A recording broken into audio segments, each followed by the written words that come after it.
Durante el rodaje de uno de los westerns más famosos de Hollywood, 3 personas murieron. Los estudios lo sabían, los directores lo sabían, los productores lo sabían. Y durante 40 años, absolutamente nadie dijo nada. Las familias de esos hombres nunca recibieron una explicación completa. Sus nombres nunca aparecieron en los créditos. Y la película se estrenó con fanfarria, críticas entusiastas y taquilla récord, mientras sus muertos permanecían enterrados junto a sus secretos. Bienvenidos al western, el género más americano de la historia del cine. El género que construyó mitos sobre el honor, la valentía y la justicia. Y el género que ocultó durante décadas una historia de alcoholismo, racismo, muerte y corrupción que habría destruido la imagen dorada de sus mayores estrellas.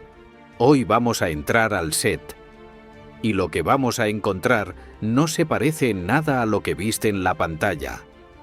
Para entender los secretos del western, hay que entender primero por qué el género existía y qué función cumplía en la cultura americana. El western no era solo entretenimiento, era mitología nacional. Era la historia que Estados Unidos se contaba a sí mismo sobre su propio origen. El hombre solitario, el revólver en la cadera, la frontera infinita, el bien contra el mal, en un paisaje de roca roja y cielo azul. Era simple, poderoso y completamente falso. La realidad del oeste americano era infinitamente más complicada, más violenta, más injusta y más racialmente cargada de lo que cualquier película de John Ford o Howard Hawks se atrevió a mostrar. Pero la audiencia no quería la realidad, quería el mito. Y Hollywood era el mejor fabricante de mitos que el mundo había producido jamás. El problema era que fabricar esos mitos tenía un costo humano que los estudios nunca incluyeron en sus balances contables. 1. John Wayne, el héroe americano que eligió no serlo. John Wayne es posiblemente el actor más identificado con el western en toda la historia del cine. Durante más de 4 décadas fue la encarnación viviente del cowboy americano. El hombre duro, patriota, valiente. La imagen de América que América quería ver de sí misma. Y John Wayne nunca sirvió en el ejército. Durante la Segunda Guerra Mundial, mientras actores como James Stewart, Clark Gable, Tyrone Power y Henry Fonda dejaban Hollywood para alistarse y combatir, John Wayne solicitó repetidamente aplazamientos de su servicio militar. Utilizó su contrato con la Republic Pictures como justificación. El estudio lo apoyó porque Wayne era su mayor activo económico y no estaban dispuestos a perderlo. Mientras sus contemporáneos arriesgaban sus vidas en Europa y el Pacífico, Wayne rodaba westerns en los estudios de Hollywood.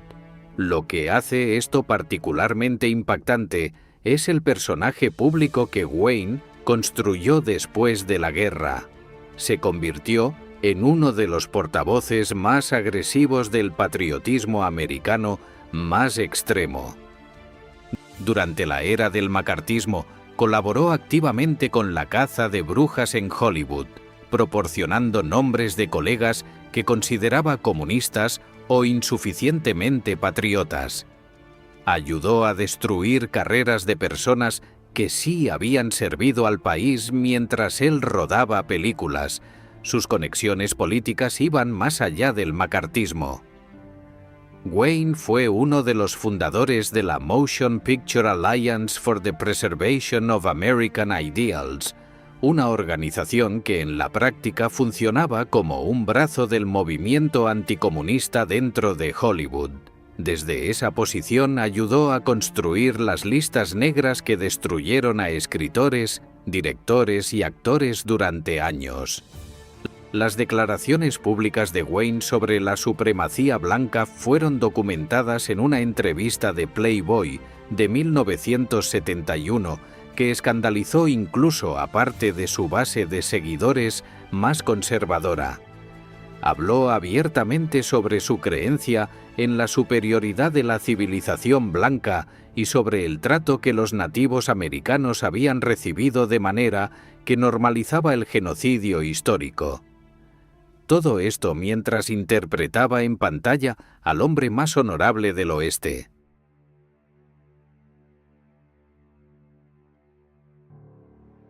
Dos.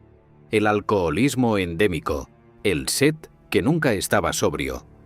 El alcoholismo en los rodajes de westerns no era un secreto. Era una cultura. Una tradición casi institucionalizada que los estudios toleraban, fomentaban en algunos casos y encubrían sistemáticamente cuando los resultados se volvían problemáticos.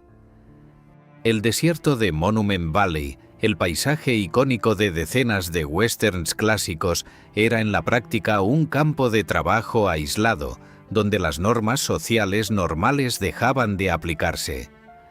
Las temperaturas extremas, el aislamiento geográfico, las semanas lejos de las familias y la cultura de masculinidad hipertrofiada que el género exigía, crearon las condiciones perfectas para el abuso de alcohol que se convirtió en la norma de muchos rodajes. John Ford, el director más importante de la historia del western, era un alcohólico funcional que rodó algunas de sus mejores películas en estados que ningún médico habría considerado aptos para el trabajo. Su relación con el alcohol era conocida en toda la industria, y su comportamiento cuando bebía, que era frecuente, incluía humillaciones públicas a actores, escenas de violencia verbal y decisiones de producción que pusieron en peligro a miembros del equipo en múltiples ocasiones. Ward Bond, uno de los actores secundarios más prolíficos del western clásico y colaborador habitual de Ford, era conocido en el set por su consumo de alcohol que comenzaba antes del mediodía. Las historias sobre Bond apareciendo en set en estados que hacían imposible rodar eran tan comunes que el equipo de producción había desarrollado protocolos específicos para manejar la situación sin detener el rodaje, pero el caso más documentado y más trágico de alcoholismo en el western es el de Robert Walker. Actor extraordinariamente talentoso, protagonista de Extraños en un tren de Hitchcock, Walker cayó en una espiral de alcoholismo y colapso mental después de su divorcio de Jennifer Jones. Los estudios continuaron contratándolo porque era barato y talentoso, sin proporcionarle ningún tipo de apoyo real. Murió en 1951 con 32 años después de que un médico del estudio le administrara una sedación que interaccionó fatalmente con el alcohol que tenía en sangre. El estudio tardó días en informar públicamente de su muerte y nunca reconoció su responsabilidad en el patrón de negligencia que la precedió.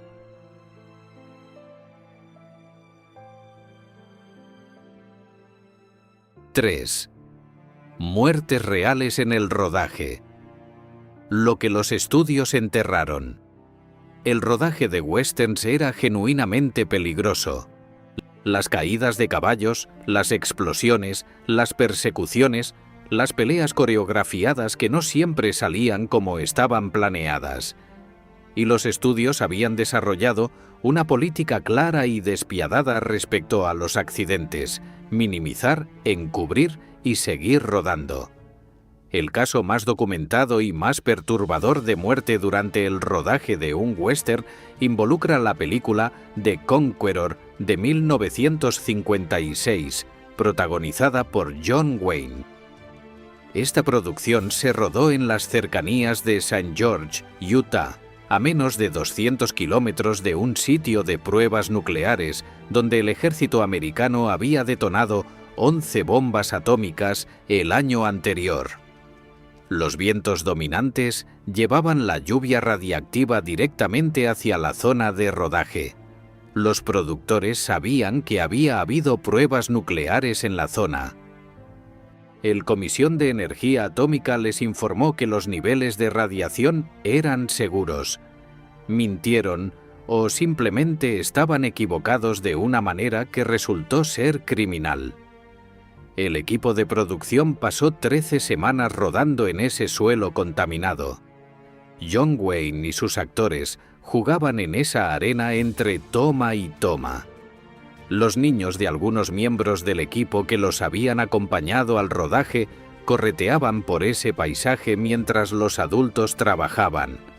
De los 220 miembros principales del equipo y reparto de The Conqueror, 91 personas desarrollaron cáncer en los años siguientes. 46 murieron de cáncer, incluyendo el propio John Wayne, que falleció de cáncer de estómago en 1979, Susan Hayward, Agnes Moorehead, Pedro Armendáriz. Todos muertos de cáncer. Todos habían estado en ese set.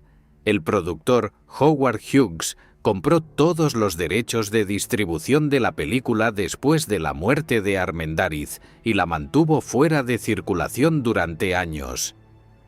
Algunos historiadores han especulado que lo hizo por remordimiento. La película no volvió a verse públicamente hasta después de la muerte de Hughes.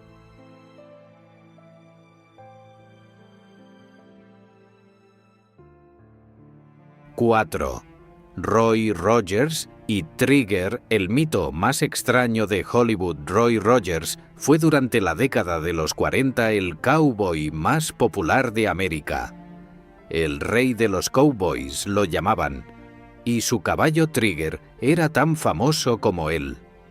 Trigger aparecía en los créditos de las películas, tenía su propio fan mail. Era, según la maquinaria de publicidad de Republic Pictures, el caballo más inteligente del mundo. Cuando Trigger murió en 1965, Roy Rogers tomó una decisión que sorprendió y perturbó a gran parte de su audiencia. Mandó disecar al caballo. Trigger fue montado en una pose de cabriola y colocado en el museo que Rogers tenía en California, donde permaneció durante décadas como atracción principal. Hay algo profundamente revelador en esta historia sobre la naturaleza del mito del western.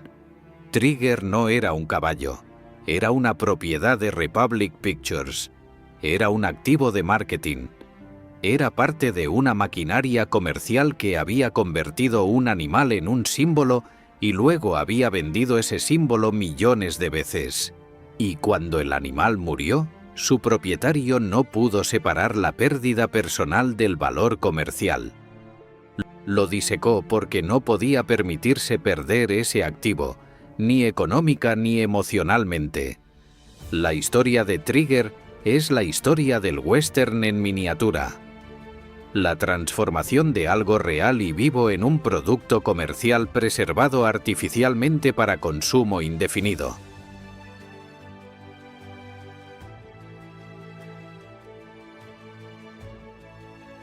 ¡5! Los stunt doubles, los muertos sin nombre ni crédito. Los especialistas de acción, los stunt doubles, son los grandes invisibles de la historia del cine. En el western clásico su situación era particularmente brutal. Realizaban las escenas más peligrosas de cada película, las caídas de caballos a toda velocidad, los saltos desde alturas, las explosiones, las peleas reales, sin ningún tipo de protección legal, sin contratos que garantizaran compensación en caso de accidente, y frecuentemente sin ningún reconocimiento en los créditos de las películas que literalmente arriesgaban su vida para hacer posibles. Yakima Canut es el nombre más importante en la historia de los especialistas de western. Fue el hombre que perfeccionó la técnica de la caída de caballo, el running W, que implicaba atar cables a las patas delanteras del caballo para hacerlo caer de manera controlada durante las escenas de batalla y persecución. La técnica era espectacular en pantalla. Y era brutal para los animales y ocasionalmente fatal para los jinetes. Canut sobrevivió a décadas de trabajo extremadamente peligroso y llegó a ser reconocido tardíamente por la industria.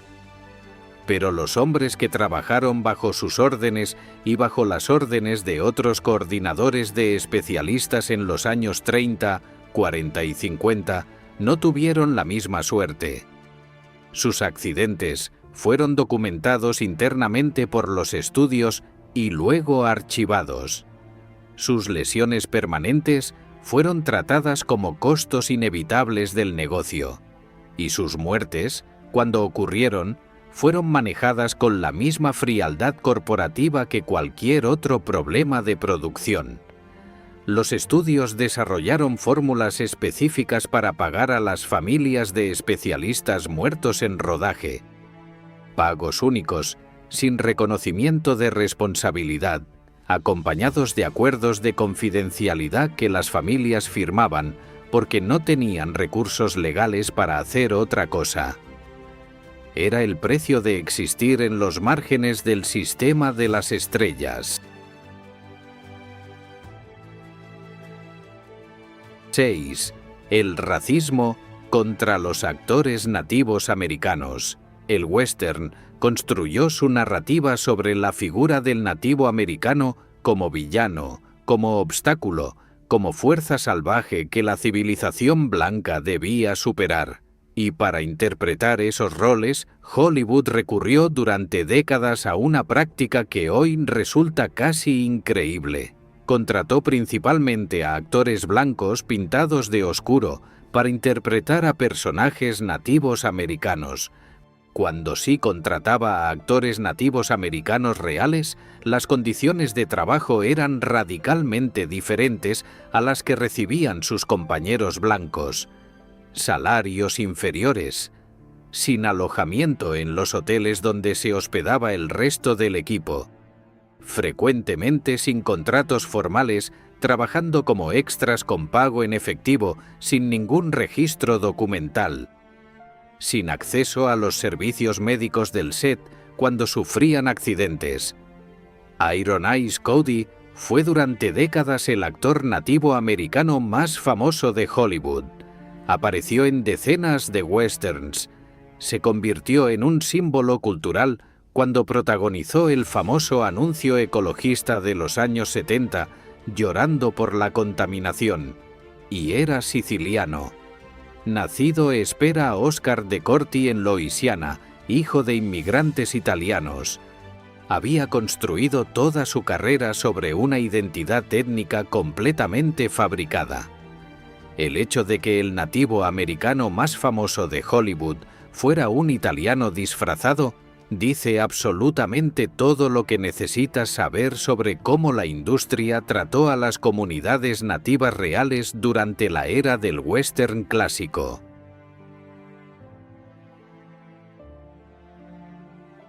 El legado del mito roto.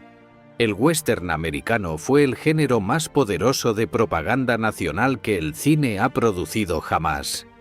Convenció a generaciones enteras de americanos y de espectadores en todo el mundo de una versión de la historia que justificaba el genocidio, romantizaba la violencia y construía héroes sobre la exclusión sistemática de quienes no encajaban en el molde blanco, masculino y anglosajón que el género celebraba. John Wayne nunca fue al frente, pero interpretó al soldado perfecto. Los nativos americanos fueron borrados de su propia historia y reemplazados por italianos con pintura. Los especialistas murieron sin nombre. Los alcohólicos rodaron sin apoyo. Y el público aplaudió encantado porque la mentira era hermosa y el desierto era magnífico y los caballos corrían libres bajo un cielo que no existía fuera de la pantalla. El western mintió. Lo hizo con una habilidad extraordinaria.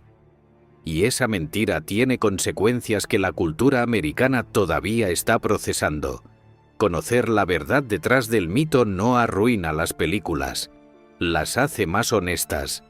Y la honestidad, esa que los cowboys de celuloide siempre prometieron y nunca practicaron, es el único final falso que vale la pena buscar.